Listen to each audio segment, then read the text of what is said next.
Je me suis toujours demandé pourquoi en France on dit « c'est simple comme bonjour » pour exprimer que quelque chose est facile. Simple comme bonjour? Mais il n'y a rien de plus compliqué que de se dire bonjour en France. Surtout pour un étranger. Car les Français ne se disent pas juste salut ou ne se contentent pas de se serrer la main comme les Allemands. Ils se font la bise. Et faire la bise, c'est tout un art. Celui qui ne l'a pas appris dès le plus jeune âge, comme les petits Français, « Allez, fais une bise à tata Géraldine », a souvent l'air maladroit. Un peu raide, l'étranger se penche en avant, lèvres pointues et bras ballants, n'osant pas toucher l'autre, ne sachant pas par quel côté commencer, incertain s'il faut poser les lèvres ou faire comme si on embrassait l'air. Ne riez pas, les pauvres élèves allemands en échange scolaire connaissent tous ce terrible moment de gêne quand ils se trouvent face à leur famille d'accueil et que tout le monde n'a qu'une idée en tête, leur faire la bise. Pour faire la bise, on doit se poser 4 questions. Quand, qui, comment, combien. Quand? Quand on se retrouve pour les loisirs, parfois le matin au travail et toujours quand on arrive chez des amis. Il est évident que le temps d'embrassade est proportionnel au nombre d'amis.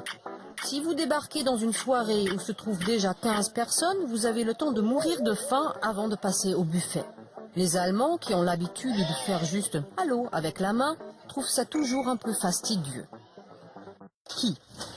Il faut prendre en compte le lien familial, amical ou professionnel, l'âge et le statut de la personne. Par exemple, on ne fait pas la bise à son supérieur hiérarchique. Ou plutôt, on attend que ce soit lui qui vous la propose. Mais on s'embrasse abondamment entre collègues. Les hommes, ça dépend. Ils s'embrassent parfois quand ils sont amis ou membres de la même famille, mais pas toujours. Entre jeunes, on s'embrasse beaucoup, et les garçons semblent s'y mettre de plus en plus. Comment? La bise crée une promiscuité immédiate. C'est un reniflement animalier et aussi une bonne base pour draguer. L'intensité, la durée et la conviction qu'on met dedans sont donc variables, et il faut se fier à son feeling. Si on ne connaît pas bien la personne, il est conseillé d'agir avec retenue. Combien? Ah, nous voilà arrivés au problème du nombre. Les Parisiens en font 2, les Montpelliérains 3. À la Turballe, on en fait 4, dans le Gard c'est 3, et ainsi de suite. Quand on ne sait pas d'où vient une personne, on peut facilement vivre un moment de flottement déstabilisant.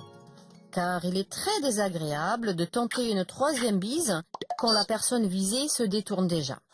Ou de s'arrêter après 2 bises quand l'autre meurt d'envie de vous en faire 4.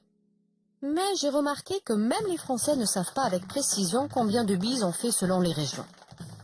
On me dit qu'à Strasbourg c'est 2, puis 3, puis 2.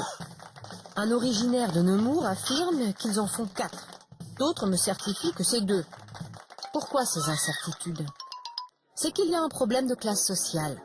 En France, il faut savoir, il y va toujours de la distinction des classes sociales. Pour faire court, on pourrait dire que les bourgeois, qui sont souvent radins, on le sait, se contentent de 2 bises, tandis que les prolos ne comptent pas et s'arrêtent rarement avant 4. Bref, tout ça rend la vie compliquée aux étrangers qui ne savent jamais trop comment se comporter. Moi, je trouve que les Français devraient éditer une petite carte de France de la bise, qui indiquerait région par région et classe sociale par classe sociale le nombre de bises qu'on est censé faire lors de ses déplacements en France. À mon avis, ce serait aussi utile aux touristes qu'aux autochtones.